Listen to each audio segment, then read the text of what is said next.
My name is Dr. Grace Telesco. My name is Dr. Grace Telesco. My name is Dr. Grace Telesco. I'm joined by Dr. Teresa Lily White, Dr. Lenore Walker, Mr. Ed Denzel. Investigation with Dr. T is something that actually was the brainchild of our dean, Dr. Durham. And now, coming up this next season, we're going to be doing it almost weekly, a weekly show on a Thursday night. So lots of really cool guests. It's not just police topics, it's not just corrections topics, but it's topics that are affecting us in kind of all areas.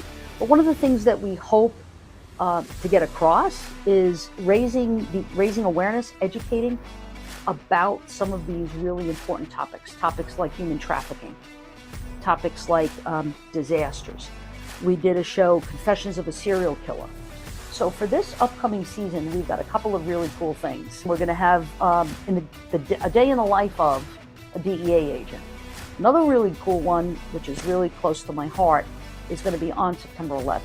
Because not only do we want to talk about 9/11 and the work of the NYPD, but I also want to really look at the mental health outcomes. We also have the human trafficking panel. We are going to bring back our Brevard Sheriff, Sheriff Wayne Ivey. It's always a pleasure to have him on. We're going to have Unfound again, Ed Denzel. He'll be coming back a few times, and that's going to be really exciting and interesting too.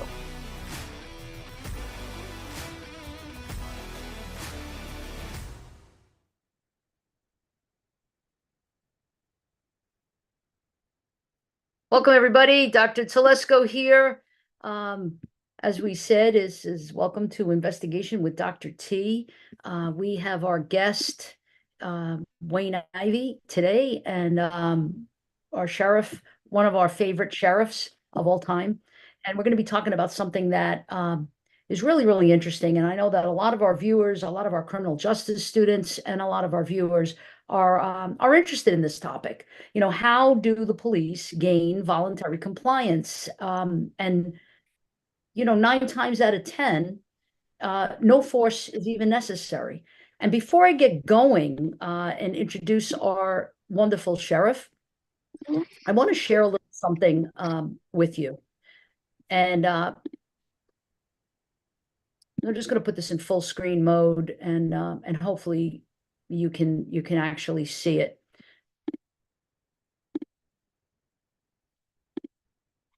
So you guys have to tell me, Layla and Justin behind the scenes, if you're seeing my screen here. yes. Okay, good. So this is December 2020, and it comes from the Bureau of Justice Statistics, and it's based on a 2018 National Crime Victimization Survey. That there's these two really big databases, if you will, places where criminal justice researchers, practitioners, educators can go to look at this data that's collected two different ways. One, use the Uniform Crime Report, of course, which is all about crime data, and it's collected through police agencies. Police agencies report all of this to the Bureau of Justice Statistics on an annual basis. And the National Crime Victimization Survey, well, that's a survey, and it goes right to the household of those participants who have agreed to be a part of this, and it's anonymous and it's confidential, and they report. So this is not coming from the police. This data right here is not coming from the police. It's coming from the people. It's coming from the community. It's coming from citizens, right? And I just thought it was really interesting, and I hope that the sheriff can hear me before he comes on. We're gonna make him a panelist, and then we're gonna make him a co-host so he could share his camera and of course his mic. But the highlights of this study that was done, right, based on the National Crime Victimization Survey, again, random sampling, anonymous, confidential, right? 61.5 million people, residents, had at least one contact with the police. 61.5 million people. I say that as the opening statement because I really want us to look at it. And if you are interested in this, you can, totally look it up, just Google it, and you'll be able to find this particular study's highlights. This is the report. This is what I want to zero in on. 61 million residents report at least one contact with the police, and 3% experienced a threat or use of force. Now, I don't want to spend the rest of the time because we want to definitely hear from the sheriff about all of this. How do we gain voluntary compliance? How do the police through verbal de-escalation techniques and tactics, how do they make a smooth interaction? How do they gain voluntary compliance? Somebody runs a red light, and you ask for their license and their registration and their insurance card. You let them know what they did and all of that. And when you ask them to do certain things and they don't comply, what happens, right? So, I mean, that's like the sum and substance of what tonight's show is going to be about and focusing on. But I want us to just keep in the back of our minds that there was 61 people who reported contact with the police, and 3% of that number, force was used. So that means that there's an unbelievable magnitude of contacts with residents where the police don't have to use any kind of force, and that they're doing this through verbal de-escalation. They're doing this through effective communication skills and good, mutual respect and all of that. So there's way too many incidences that we're hearing about over the years that make the headlines. And when one bad interaction occurs, that's one too many. And I know that the sheriff will agree with me on that. One bad interaction, we don't want even one bad interaction to happen.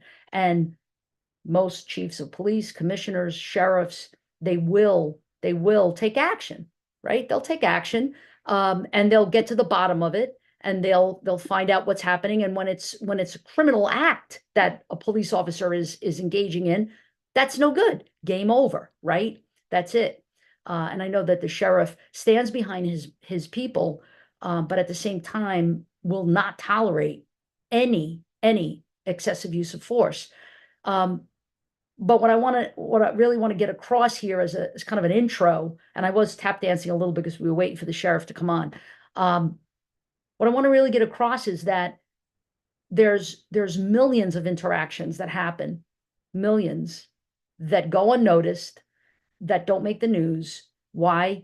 Because officers have been able to gain voluntary compliance. And that's boring, and that's not going to make the news, right? Of course. So I want us to really understand that when we're talking tonight about use of force and gaining voluntary compliance, that about 97%, according to the Bureau of Justice Statistics, 97% of these incidences go without the use of force, and certainly not to the extent of excessive use of force. So Sheriff, are you on? Are you here? There he is. Got to make him a co-host. I guess you guys couldn't do that, but now's the perfect time for us to share the screen. There he is. There's my favorite guy of all time. In the dark. Hey, Dr. Tim, how you doing? Hey, Yeah, it's good. yeah, we're out. I'm gonna try and lighten it up a little bit here, see if that helps a little bit. But Yeah, we're out. we're out on the streets tonight. So you're out on the street tonight. All right. Well, we won't belabor the issue anymore. I don't know if you heard anything that I said about the Bureau of Justice Statistics and the 61 million interactions, resident police interactions that were without incident, right? 3% used force, and then those 3%, that's not excessive force. There's a big difference between the use of force and excessive use of force. Excessive use of force is over the line, and we're never gonna get behind that, never, because we are when we talk about law enforcement profession, we uphold the law. We don't break the law. So when you're breaking the law, you kind of like lose the privilege of even calling yourself law enforcement. I know that the sheriff agrees with me, but Sheriff, go ahead, take it away. Tell us. Yeah, so I think the first thing, and you hit it right on the point, 97% of the interactions with law enforcement are no physical harm, no touch, nothing. It's just an interaction with law enforcement. And when you look at that 3%, in most cases, that 3% is going to fit into one of two categories. Somebody that just simply refused to comply, was avoiding arrest, was causing a disturbance, something of that nature, or somebody with a mental health crisis that is unable to deal with their situation. So when we look at it, we take a little bit different approach to avoiding what we would call a bad interaction or a policy violation. And as you said, we don't tolerate excessive force. I'll use George Floyd as an example. What happened to George Floyd should have never happened to anyone.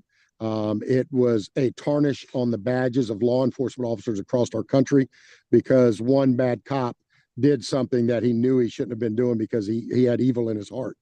When you look at all the positive interactions that happen between citizens and law enforcement, it far overshadows those bad reactions. But as you said, the media doesn't report that because that doesn't sell papers. What sells papers is things like they like to promote where a law enforcement officer did something wrong. So our approach to avoiding any of that is on the very front end. It's not on the training, because the training is the second part. The first part is to make sure that you're recruiting the best of the best, that your vetting system is weeding out the bad candidates, the candidates that have had problems at other agencies, the candidates that are having psychological problems, all of those things. So that's step one to limiting the number of bad interactions you have. Step two is, as with any problem, you show me a problem, I'll show you where part of the solution is education.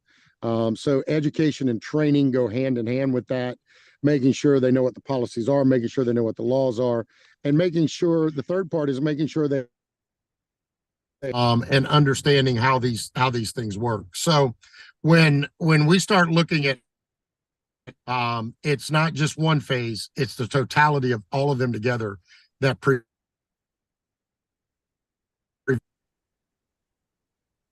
Sheriff, you went off. We lost your audio. Sheriff, we lost your audio. I don't know what happened. All of a sudden, we just lost your audio. No, nothing. Maybe go out and come back in. No, Layla and Justin, are you hearing the sheriff? Maybe it's just me. No, can't hear him. No, we can't hear. Can't hear you. Are you there? Yeah, we got you now. You're back. Awesome. Yeah, I can't hear.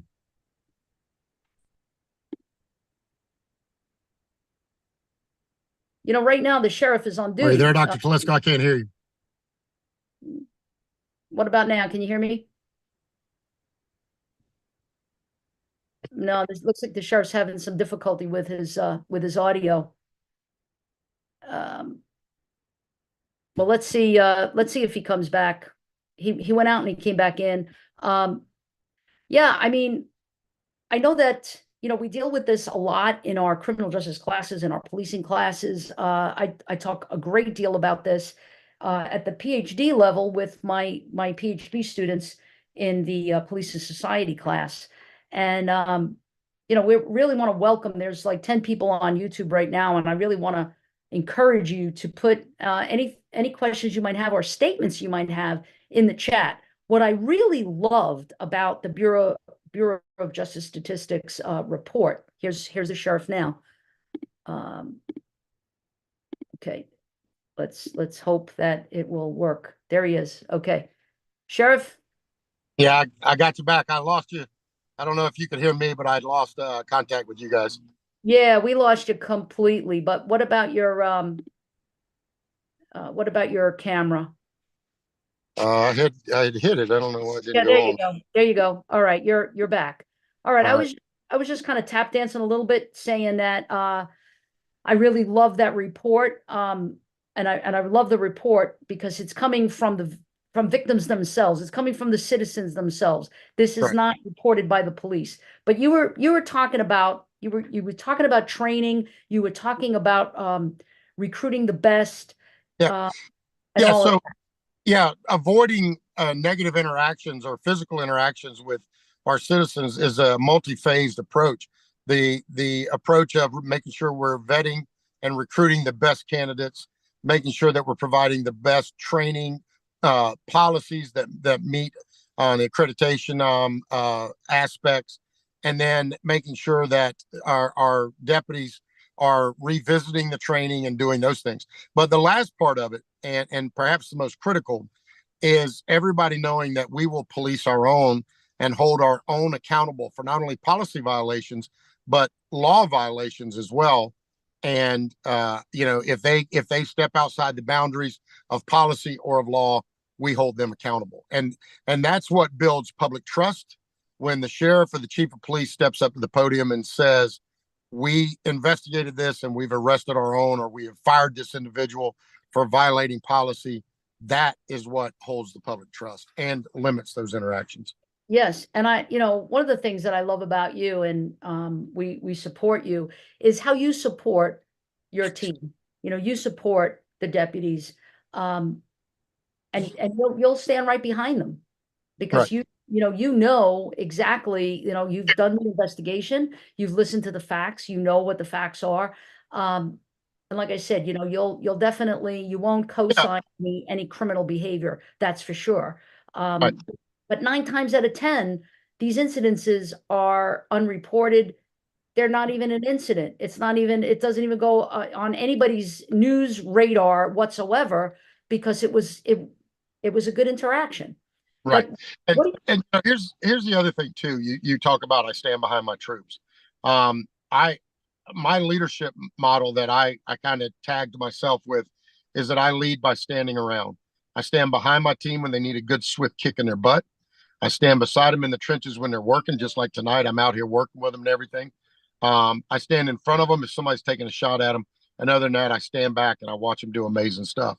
Standing in front of them when somebody's taking a shot at them means when they did it right, not letting the media, not letting anybody else trash them and speak ill of them because they did their job and they did it right. And standing behind them when they need a good swift kick in the butt is that part of when they don't do it right. We are going to hold them accountable. And if it's a teaching moment, well, then we're going to teach. If it's beyond that, and that person knew that they were violating policy, and that person knew that what they were doing they shouldn't have been doing, then we're going to fire them. And one of the things that I've always said, and it really ties into what we're talking about today, I will never miss the opportunity to get rid of a subpar employee, because if you allow that cancer to be in your agency, it will metastasize throughout your agency. Yes, exactly. Now, I don't know if every viewer really knows this, unless you're in law enforcement, you may not know. So you pull somebody over for whatever reason, they're reckless, being reckless, they went through a red light, they're speeding, whatever, weaving in and out, whatever it is. Pull them over, and they immediately come off with an attitude. That is a bit of a red flag, right? Right, right there. Wouldn't you agree? It's kind of like most people, normal people, would just like not have an attitude with the police, but maybe I'm wrong. Maybe I'm too old school. No, and you're exactly right. When when we're out here and in one of the most common forms of law enforcement that we do, doing a traffic stop, for example, and you walk up to that car and they're already 10 levels ahead of where they should be, asking you, why in the hell did you stop me and these other things. You got one of two choices. You can match their level of emotion, or you can try and de-escalate. The easiest thing to de-escalate is to properly introduce yourself, to explain to them why you stopped them, and try and calm them down. Some of them will not allow that. Some of them just continue to take it up. And what I always tell our team is we're going to give our citizens respect until they demonstrate to us they don't want it. And then that's when we, step to that level. But one of the most profound things about de-escalation, Dr. T, as you'll well know from your time, is it's not just verbal communication, it's presence. And I'm a big believer in, when we step out of our car, I want us to look sharp. I want us to look crisp. I want us to our mere presence to demand respect. And it also goes to the point of making sure that your deputies have pride in their uniform.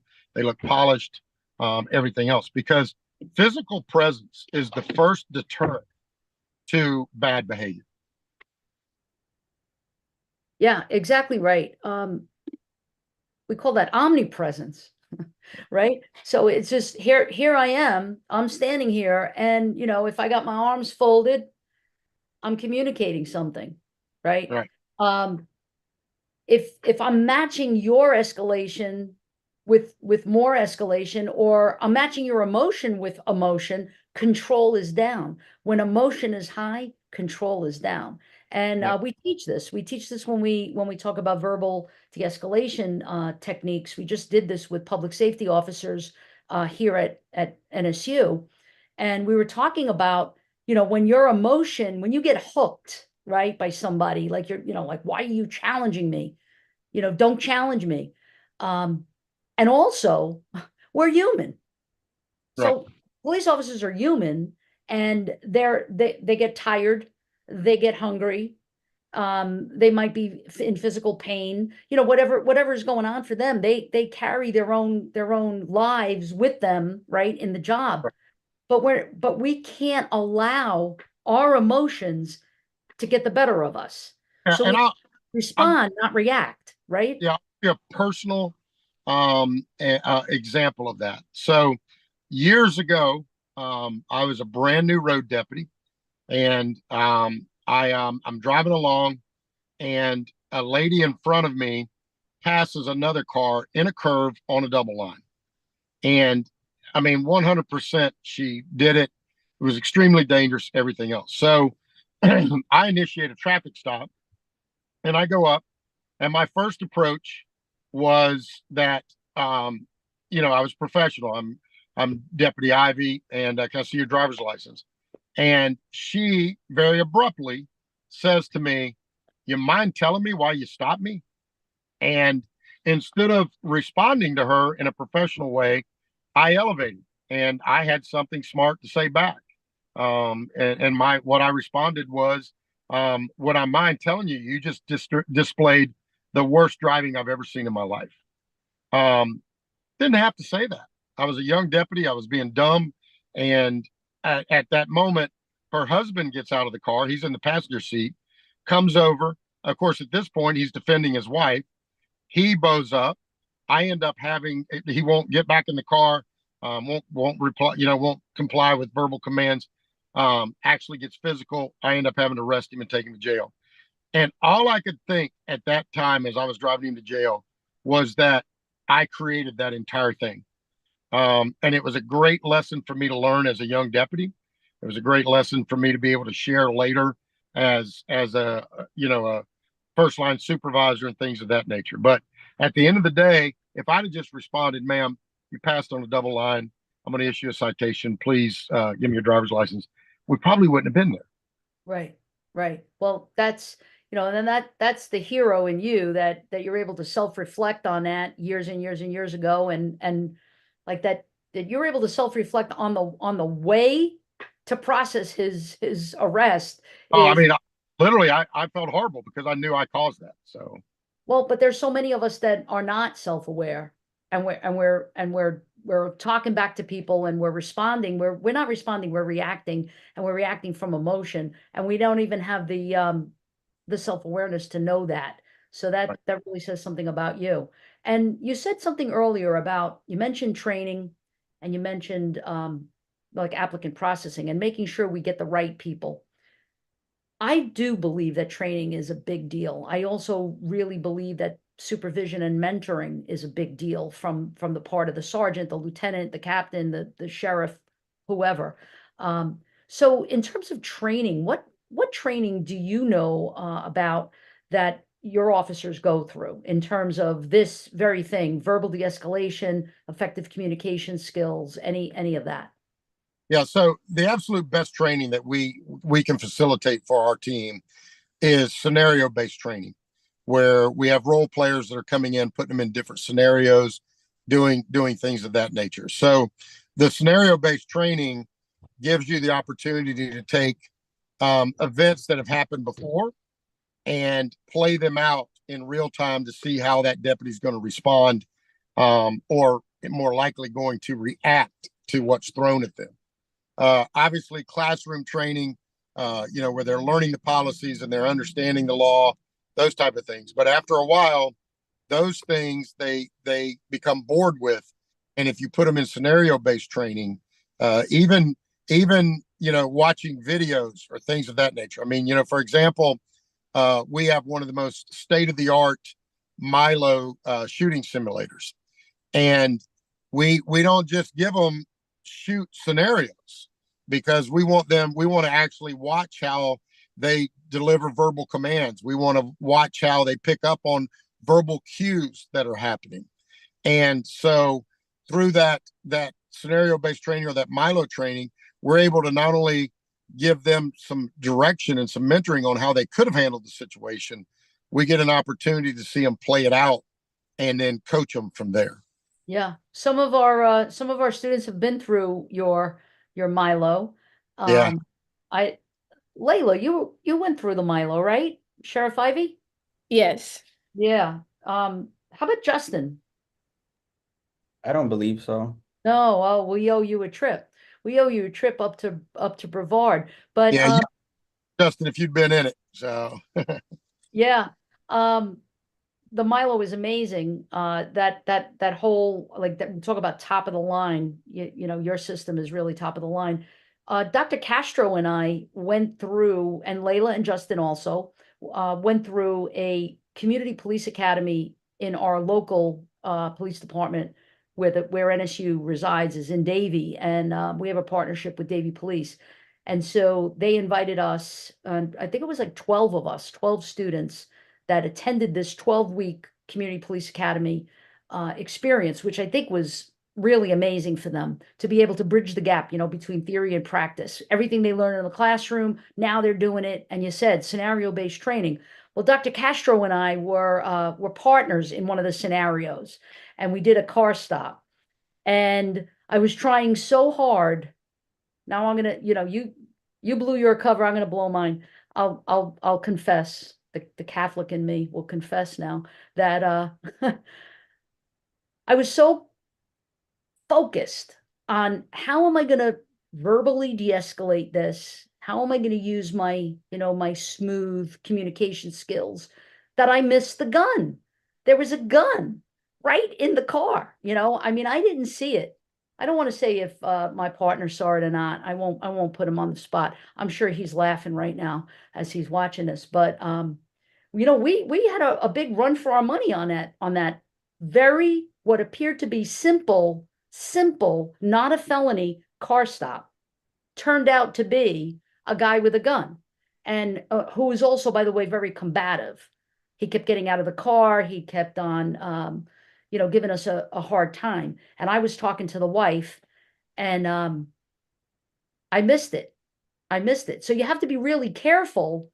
Yes, we want to have effective communication. Yes, we want to verbally de-escalate. Yes, we want to respond, not react.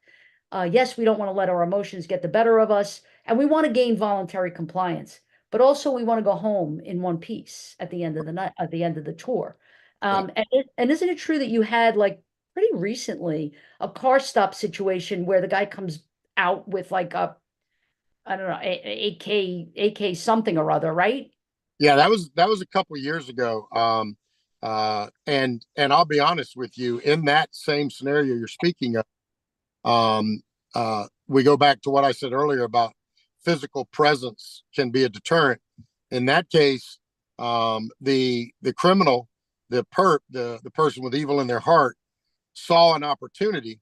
The deputy turned his head and didn't have exact physical presence over it. And he saw an opportunity and he took it. And I'm not blaming the deputy. All I'm saying is we train and we do these things to protect ourselves and to protect our citizens. And when we don't follow our exact protocols, it puts us in a bad spot sometimes. Yeah. You said earlier about it's about your presence. Yep. Well, and part of part of it being, the uniform and how you wear the uniform and how you stand. Everybody knows who we are. They see us. They know they know you're the police because you've got sheriff in gigantic font on your vest. Right. But And we don't know who they are. It goes a little bit further because if you look what's happening right now in New York, where 2 officers just got attacked up in New York. One of the things that I think is paramount in preventing interactions like that is letting the community know that it's not tolerated. That when you attack a law enforcement officer, you are going to jail. And as I say here in our community, if you put your hands on one of my deputies, you're going to the hospital before you go to the jail, because I have a duty to protect these men and women that are out here. And when there's lawlessness and they're not prosecuting people for attacking law enforcement officers or first responders, even firefighters in that regard, it opens the door for them to think they can do it. So it's the totality of all of those things: the proper recruiting, proper training, the proper application of the policy and procedures, and then also the community understanding that if you don't obey the law, in Brevard County, we kind of use the term mess around and find out. We have that presence, and it's even to some of the local law enforcement agencies, the cities, they don't have that presence. And when we roll in, things change from it. So it's a lot of that physical presence. It's a lot of that knowledge presence, if you will, of it. And also on the physical side of it, there have actually been studies going back to why a drill instructor wears the hat they wear in the armed forces, because it demands respect. There's been studies done that show that law enforcement officers that wear those type of hats are less likely to be attacked than an officer that's wearing a ball cap, just because of the physical presence that it presents. And so in our community and in our sheriff's office, I don't allow them to have beards. I don't allow them to wear ball caps. I have tattoos. I'm not opposed to tattoos. In fact, sometimes tattoos help us create a rapport and develop a relationship with some of the people that we deal with out here. But at the end of the day, when we step out of the car, as you see me dressed right now, we're out on a special detail tonight. But as you know, when you normally see me, I'm in a very sharp uniform with a tie on, because I want our citizens to see us in that presence. Right. And we see you, we know who you are, but the officer doesn't know who the civilian is. Right. Because the civilian is not walking around with a sign that says, I'm a perp, or, I'm a criminal, or I have a mental illness, or I'm, on some type of a substance. Like we don't know that. Right. And we have to find that out through the interaction While we're watching our safety. Where all of those components I talked about earlier, the training and everything else come together. We had an incident, I'm going to say it's probably been about a year, maybe a year and a half now, where a very frantic citizen called in reporting that an individual with a big knife, she described the knife, an individual with a large knife was trying to break into the neighbor's house across the street. Our deputies responded. The first deputy got on scene. The individual standing there with a large knife. Our deputy holds him at gunpoint, is giving him verbal commands, and he's not complying. He's not dropping the knife. He's not doing anything. Second deputy arrives on scene and goes and gets him at gunpoint. And then that second deputy picks up on some cues from the individual that he might have a mental health issue. And you literally hear on the dash cam the second deputy tell the first deputy, switch to taser, go to less lethal. He physically says that, verbally communicates it to his partner, go to less lethal. They end up tasing the young man, and he was autistic from it. When you go watch that dash camera, you see every bit of the training that we put these guys through, to include putting them into critical incident training from like the Memphis model of recognizing mental health issues. You see every bit of it come into play, and it was absolutely amazing to watch it. Yeah. You mentioned the Memphis model, and you mentioned earlier that when I was giving the example that you have a car stop, you ask the person for license, registration, insurance card, whatever it is, you tell them why they were stopped, and they get combative, immediately combative. To me, that's a red flag I mentioned earlier. But you said, and I think this is right on point, that it's one of a few things. It's either, person having a really bad day, taking it out on you, okay? Person's got something to hide. There's something going on. Maybe there's a warrant. Maybe, I don't know, maybe he's on his way to go do a crime. I don't know, right? We don't know. But why is he acting that way? Maybe he's mentally ill. Maybe he's on some type of substance. So there's like a lot of reasons why you might not be gaining voluntary compliance, but in the second, it's nanoseconds really that you have to make this assessment to find out what's really going on. What's the origin of why he's combative, right? Yeah. Would you agree with that? Oh, 1,000,000%. We don't get the Monday morning quarterback. We get Monday morning quarterback. We have to make decisions in split seconds. And I say I'm talking about the men and women that are out there going to calls each and every day, doing traffic stops each and every day. They have to make those decisions in split seconds. They have to evaluate and try and ascertain as much information as they can, and then make a decision in seconds. And then everybody else gets to sit around and look at it and decide why they did what they did or shouldn't have done what they did. Yeah, absolutely. So, Sheriff, I know you're on a detail right now, so we're not going to hold you too much longer, but I do have a couple of comments that I'd like to shoot your way. Absolutely. Yeah. Dr. Jennifer Allen, you met her. She resides right in your jurisdiction. One of our incredible. That's right. And so Dr. Allen says police officers are often held to higher standards in behavior and actions than anyone else in society. How does this impact policing day to day and respect shown to officers by the public? So, I can only speak of our community, with a firsthand knowledge. Our community, as I've told our command team before, the citizens won't be mad at me for something one of my deputies does.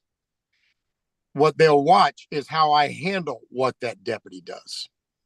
And if I immediately address it, if we take the proper and swift and just action, they are going to stand beside us. And what we have in Brevard County is a community that loves us, trusts us, and protects us just as much as we love, trust, and protect them. And so it really impacts the community when they see the deputies being responsible, being respectful, even being jovial, in how we approach things.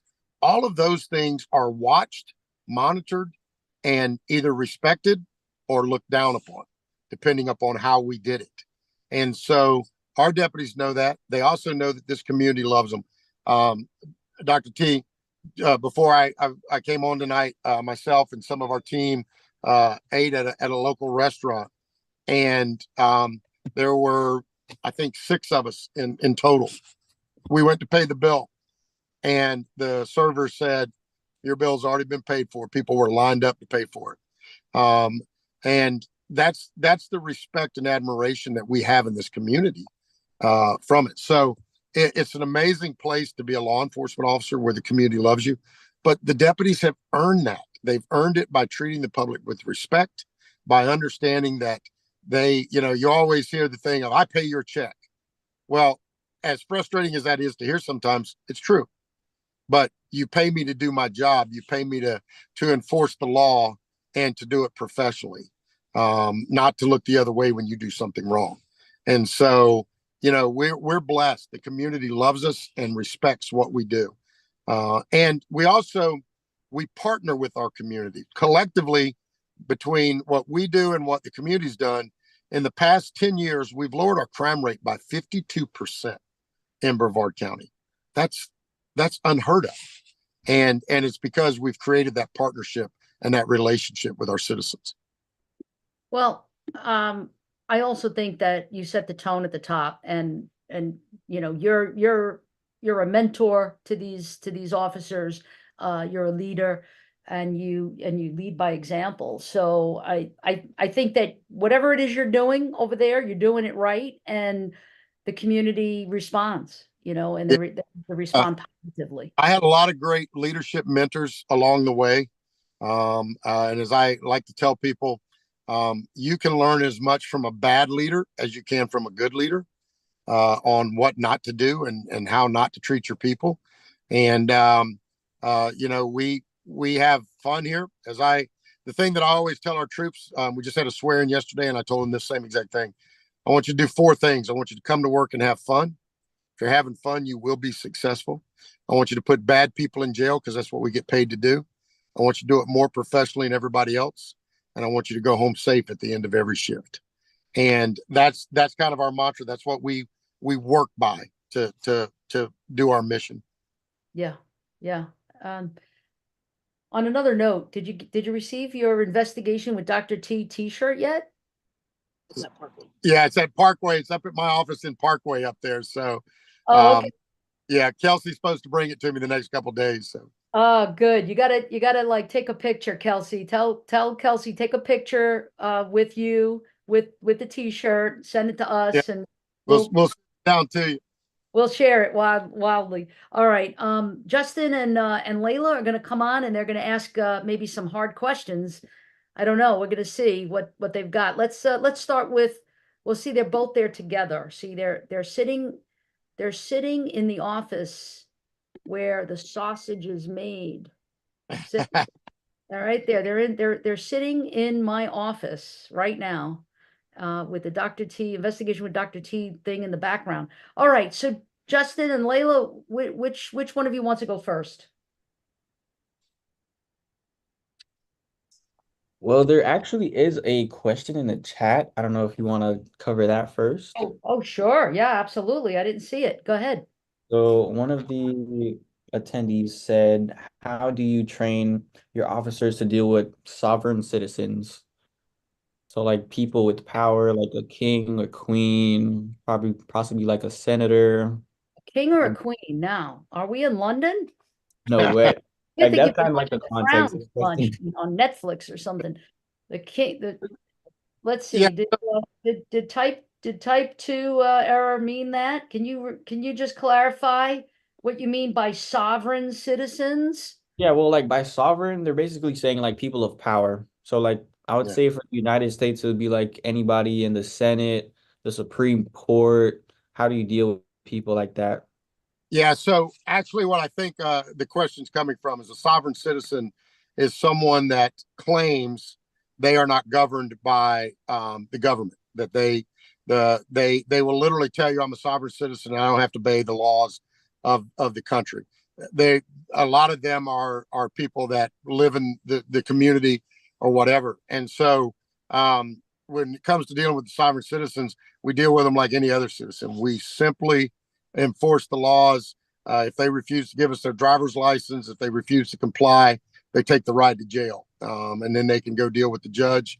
If they don't show up in court, they're going to take another ride to jail. So those are sovereign citizens. When you look at someone that might be in the country that has diplomatic immunity, that individual is usually someone that's up in Washington or something that's governed by the embassy of that country. We don't have a lot of interaction with them. That doesn't usually come across our path here. Right. Okay. Okay, good. Let's another question that the dean has, actually. Dr. Durham is watching. She's on, and she's saying hello, Chief Sheriff. She has a comment and a question, right, Justin? Actually, it was like a follow-up question from the one that we just talked about. They were clarifying that actually they wanted to say that there's a group of U.S. citizens that believe they don't need to respond to the law. So I guess Yeah. that's what they mean by sovereign. Yeah, that's the sovereign group that I talked about. They'll tell you they don't have to respond to you. They don't have to obey the law. And if they don't comply with the lawful orders that we're giving them, we take them to jail, and they have to fight their case in court. Okay, good. So let's hear the dean's question. Okay. So Dean Kimberly was saying, giving the media and politics today, have you changed training in any way? No, not at all. You know, the media is going to attack us on anything they perceive we did wrong. One of the things that I've seen agencies handle things in the wrong way is they quickly react to something from the media. They quickly react to the media demanding something. The integrity of the investigation takes paramount over anything. There's nothing that says we have to respond to the media. It's not in the Constitution that says we have to talk to the media or anything else. So they get the answers when we get the answers. We're not gonna create or go do something just because they want an answer. We're gonna find that answer and get it to them. The training module, have we changed anything in our training? No. Our training has always been designed to protect the law enforcement officer, to protect the citizen, the person that they're having the interaction with. And so, we constantly look at our training and see if there's any new techniques, any new trends or anything like that we can update and make it safer for everybody. But for the most part, we haven't retrained anything. Great. There's two good questions from Nicole that you might want to split Yeah, so up. the two questions from Nicole, they are concerning like basically new laws passed. The first one is, what do you think about the new laws being passed in which you cannot ask someone you are conducting a traffic stop on for the reason they believe you're stopping them for? So, say that again now. Read the question. Yeah, so when you're doing a traffic stop, you can't ask them the reason they believe you're stopping them for. I think that's up in New York, the new law that's happening. What we do here is any new law that comes into place for us, our legal advisor looks at it, sees how it impacts our team, and then we push it out in our musters, trying to get them the information so that they know how to handle it. Okay, next question from Nicole. That's actually be the last question from the chat, and then we'll answer any questions that you two might have. Okay. The last one from Nicole says, have your trainings changed since the passing of the Florida's new immigration bill, in which you can now act as an ICE officer towards people you may think are not a U.S. citizen? Yeah. So again, education to our deputies, upgrading them on the new legislation. That every July 1st, we have to go through some type of phase with any new law that's come in. Even right now, January 1st, the new move over law took place, for example. So, the added features in the move over law. So obviously we're bringing our team up to speed on all of those. One of the things that didn't necessarily impact us on this immigration change is we've always been partners with ICE. I had sent some of our deputies to the ICE and Homeland Security training where they could actually execute a detainer on someone in our jail as a representative of ICE and Homeland Security. So it didn't change a lot for us. We have a good partnership with them and Customs and Border Patrol. But again, it just comes back to educating our deputies on what they legally can and cannot do. Perfect. All right. So, Justin, do you have a question? Your own question. And then, So and mine then Layla. yeah. Okay, so mine was mostly like an addition. I was gonna talk about like the Davie Police Academy and like how we did the scenarios then. I'm like touching base on how you were saying like with mental illnesses. I feel like having a degree, it does like help with that because we actually learn about things like that. So we kind of like know what to look for.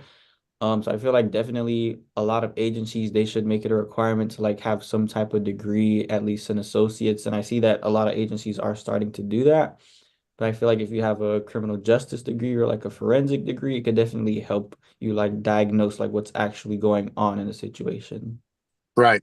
So most agencies won't hire you without a degree, but they won't require you to have a degree. And here's the reason why.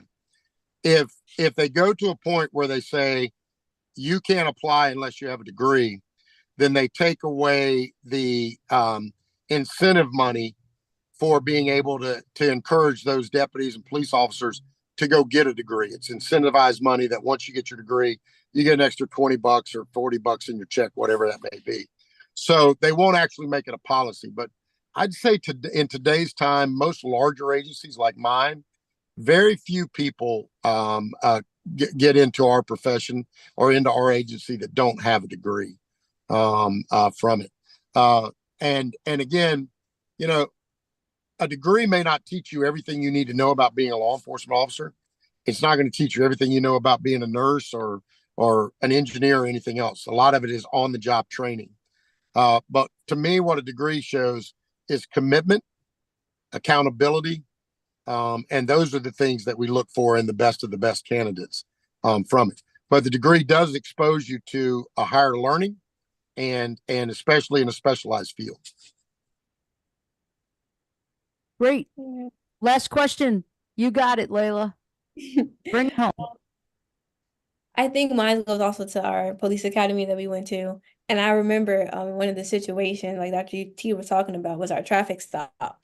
And in our traffic stop, they set up everyone's differently. So some people had the lady in the front, some people had the lady in the back. And me and my partner, we had the man in the front and the lady in the back.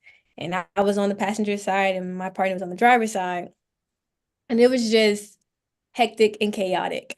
And I think one of my questions is, I know you talked about it earlier, but like handling a traffic stop, as far as even when you are in like a team, like it's you and your partner, but how do you kind of navigate and also keep the communication flowing with each other, with also handling the individuals that you have with you and like your care? Because I was taking care of the lady while my partner was taking care of the driver, but then like he noticed a gun and I had to like leave the lady, so I think that was Right. Yeah. So, a lot of it is working with a person enough that you read their body language, or you read, their tone of voice. So even down to there's a very plausible reason that we try to keep our communications officers or telecommunicators on the same shifts with the same people, because they hear a heightened sense of emotion in their voice or excitement in their voice. And they pick up on those cues. So a lot of it's verbal cues. A lot of it is working with the person all the time. And then a lot of it just comes down to having dealt with similar scenarios before and putting in it. And I'll give you a funny story.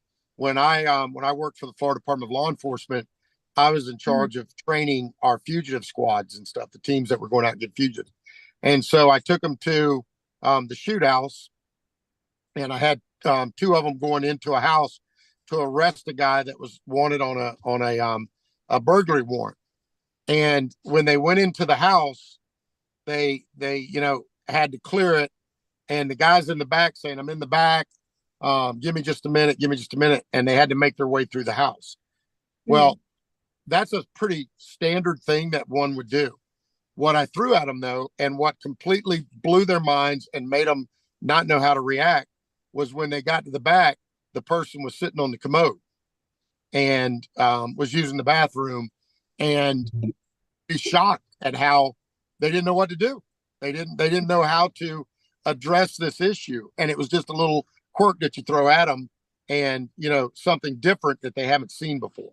So the scenario-based training is the absolute best training you'll ever do.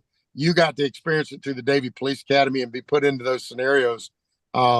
It gets even more real out here on the side of the road. And when you're stopped on a traffic stop, especially like out on the interstate, you've got 50 million things going on around you. You've got cars that you got to worry about hitting you, and and how many people are in the car. You got, all the different variables that are happening. So it's a lot of things that happen, and you have to be able to respond to them pretty quick. Right. I know that they got an awful lot out of the 12 weeks. I know they've got an awful lot out of the Milo and going up to the field trip, with you, Sheriff. But Sure. watching them go through those scenarios was priceless. They went through every single aspect of police operations in that class, and it was just really, really great. We're going to do it every single fall now, so Yeah. we're going to try to put through as many of our CJ students through a community police academy experience, which really gives them a taste and a flavor for outside of the textbook, the So real what they deal. do now is come up and work at the Brevard County Sheriff's Office, and I would love to. We have to relocate. Maybe we can get a satellite campus. that- I think that Dr. Allen would love that if we got Yeah. a satellite campus over there, and then we could Yeah, start much- doing some internships with you. Yes. Yeah. Well, I appreciate you having me on. It's always a pleasure to be on with you, and you guys come see us up here. Yes, we will. Thank you so much. And we owe you a lunch. And thank you for doing this tonight. Really appreciate it. Go back and do what you do best and be All safe. right. Thank you, Dr. T. I appreciate you. Okay. Thanks, Sheriff. Thank you so much for being with us tonight. Always. All always. right. Layla and Justin, if we can, please let our viewers know what is in store. We don't have to give them everything, but just let's give them what's left in February, maybe. And we have 2 in February, right? 2 more? You're on mute. Don't you love that? That's like Yes. mantra. It Zoom mantra. You're on mute. But anyway, what's coming up? So for February, next week on the 8th, we have Unfound Cases featuring Ed Densel. And then after that on February 15th, That's the one with Greg Rossman. So it's an insight to our legal system. And we'll be talking about with Greg Rossman, the legal consultant at Davie Police Department. Excellent. That's great. All right, give us a little teaser for March. We always have Unfound, so that's, we're that goes without saying that we have, monthly an Unfound show. Right. But who else is coming? Don't we have a mental health drug court judge? for March, I think that one did. that Yeah. one is It's oh, that is in March, Mhm. towards the end, like very at the end of March, we have, Judge Porth. yes, with Judge Ari Abraham on the 28th of Yep. March. Yep. And he's a mental health drug court judge. Can't wait to have him on.